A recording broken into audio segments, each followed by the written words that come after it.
yanvar oydan beri mana shu og'riq bormanda oyog'imda erta-menda kuchayib kelyapti og'riq. Asosiy og'riqlar fevraldan boshlandi, mart oylarida. Xo'p, keyin viloyatga bordim, o'zimizda tumanda davolandik. Litseyni oldim 15 kun. Undan foyda bo'lmadi. Toshkentga keldim, yana og'riq kuchayib ketdi-da bu yerda. Foydasi bo'lmadi. Keyin Instagramni ko'rib qolib keldim sizga.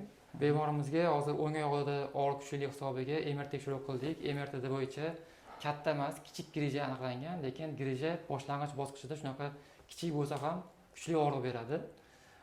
Bunday holatda lecheniya olgan, lekin kuchli og'riq sindromi o'tib ketmaganligi hisobiga transforaminal usulda blokada taklif qildik. Hozir qilamiz. To'rga chiqsin. Hamma yo'g'ini tushirib ko'rgansiz. O'sha kasallik qayerdaligini bilinmayotgan holatlarda keyin shu grijaga berayotgan og'riqni kamaytirish uchun qilinadi. Hozir sizgida foraminal grijada, sentralniy emas. Foraminga qarab chiqqan grijada ko'p dori-darmonlar, ukollar foyda bermaydi, chunki u yerga yetib borish qiyinroq. Mana hozir sekin turg'izib yurg'izamiz, og'riq yo'qolganini bilamiz. Mana hozir bemorimizga blokada qilib bo'ldik.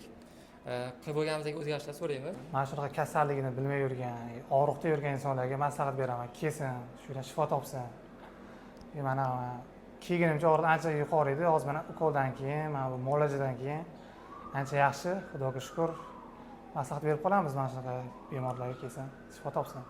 Bularda tashxisi aniq bo'lmagandi, shu kuyimichimdan yo tizzamdan deb o'ylab hamma joyini rentgen qilib ko'rganlar.